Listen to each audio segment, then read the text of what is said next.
Hello everyone.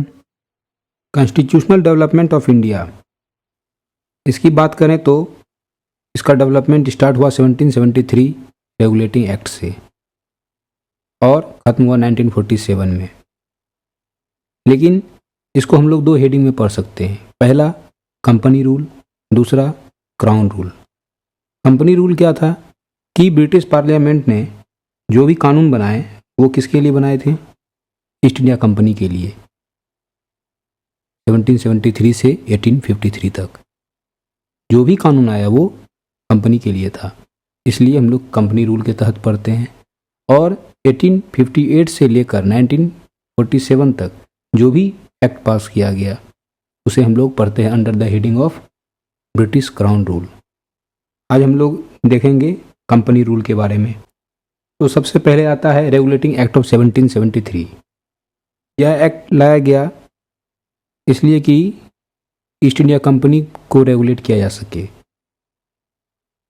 Governing body जो east India company की थी, कोर्ट ऑफ डायरेक्टर्स, उसे निर्देश दिया गया कि जो भी सिविल, रिवेन्यू और मिलिट्री अफेयर्स इंडिया में हो रहा है उसे ब्रिटिश गवर्नमेंट को रिपोर्ट करे। इस एक्ट के तहत पॉलिटिकल और एडमिनिस्ट्रेटिव फंक्शन जो कंपनी का था उसे डिमार्केट किया गया और सेंट्रल एडमिनिस्ट्रेशन की नींव रखी गई इसमें। वो इस तरह से कि मद्रास और बॉम्बे प्रेसिडेंसी जो था उसे बंगाल प्रेसिडेंसी के अधीन कर दिया गया। गवर्नर ऑफ बंगाल जो था उसे governor general of Bengal designate कर दिया गया। पहला गवर्नर जनरल ऑफ बंगाल कौन था?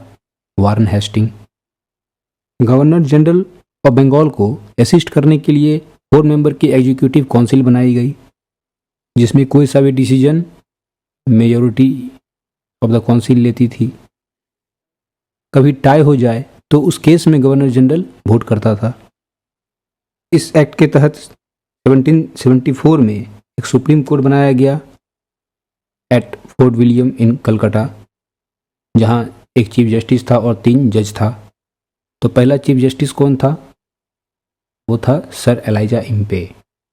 एक और ख़ास बात कि इस एक्ट में ये प्रोविज़न था कि जो भी ऑफिसर्स हैं वो प्राइवेट ट्रेड नहीं कर सकता, ब्राइवरी नहीं ले सकता और ना ही कोई गिफ्ट ले सकता किसी भी इंडियन से। इसके बाद आता है 1781 अमेंडिंग एक्ट, जिसे एक्ट ऑफ सेटलमेंट भी कहते हैं।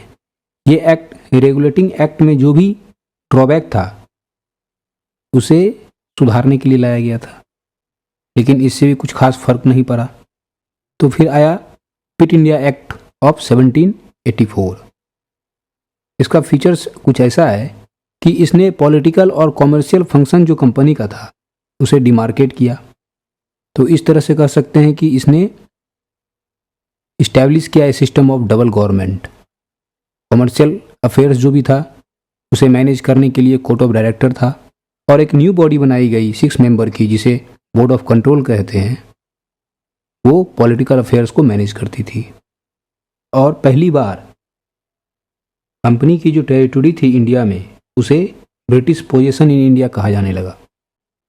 और एक बात, जो एग्जीक्यूटिव काउंसिल थी 4 मेंबर की, उसे 3 मेंबर बना दिया गया। इसके बाद आता है एक्ट ऑफ 1786। इसके तहत क्या किया गया?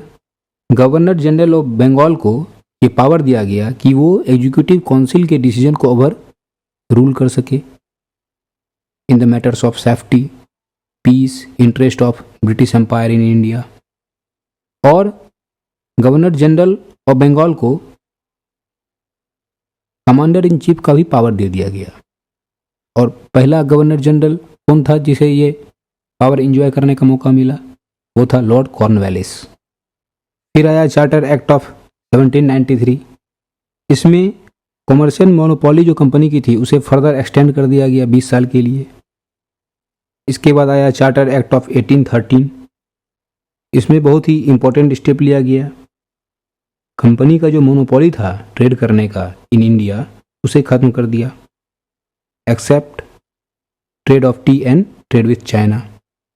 इस एक्ट के तहत ये प्रोविज़न था कि 1 लाख रुपया खर्च किया जाएगा एजुकेशन पर हर साल और इंग्लिश मिशनरी को इंडिया में प्रचार प्रसार करने के लिए भी इजाज़त मिल गया यहाँ से। फिर आया चार्टर एक्ट ऑफ 1833। ये एक्ट फाइनल स्टेप था toward the centralisation in British India. वो इस तरह से कि बॉम्बे और मद्रास प्रेसिडेंसी का लेजिस्लेटिव पावर ख़त्म कर दिया गया। गवर्नर जनरल ऑफ बंगाल को डिजिग्नेट कर दिया गया गवर्नर जनरल ऑफ इंडिया। पहला गवर्नर जनरल ऑफ इंडिया कौन था? William Bentinck. गवर्नर जनरल को पूरा कंट्रोल मिल गया over civil and military affairs.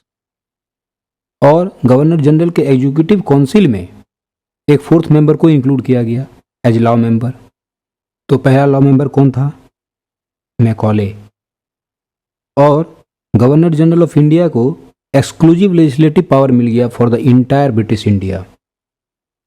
और एक बात कि कंपनी का जो कमर्शियल एक्टिविटी था उसे ख़त्म कर दिया गया और कंपनी को पूरी तरह से एडमिनिस्ट्रेटिव बॉडी बना दी गई। इस एक्ट के तहत यह कोशिश की गई कि open competition for civil service हो, लेकिन ये लागू नहीं हो पाया और ये प्रयास विफल रहा। सेक्शन 87 जो था चार्टर एक्ट ऑफ 1833 का, वो बहुत ही इम्पोर्टेंट है, क्योंकि इस सेक्शन के तहत पहली बार इंडियन का पार्टिसिपेशन एडमिनिस्ट्रेशन में होना संभव हो सका। फिर आया चार्टर एक्ट ऑफ 1853। इस एक्ट ने गवर्नर जनरल का एग्जीक्यूटिव काउंसिल जो था उसका लेजिस्लेटिव और एग्जीक्यूटिव फंक्शन को सेपरेट कर दिया। इस एक्ट के तहत एक separate lieutenant governor general appoint किया गया बंगाल प्रेसिडेंसी के लिए। और बहुत ही अहम बात, 1854 में एक मैकॉले कमेटी अपॉइंट की गई थी, उसके रिकमेंडेशन पर ओपन कंपटीशन सिस्टम इंट्रोड्यूस किया गया for the selection and recruitment of civil servants. और लॉ मेकिंग के लिए 6 मेंबर का, जिसे लेजिस्लेटिव काउंसिलर्स कहते थे, सेंट्रल लेजिस्लेटिव काउंसिल बनाया गया, जिसमें कि लोकल रिप्रेजेंटेशन पहली बार इंट्रोड्यूस किया गया।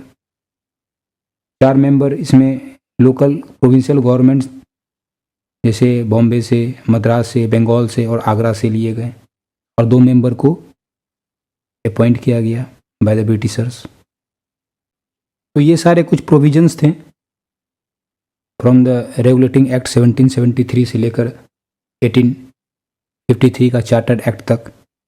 अब हम लोग अगले वीडियो में देखेंगे British crown rule, that is from 1858 से 1947 तक क्या क्या कानून आए। Thank you.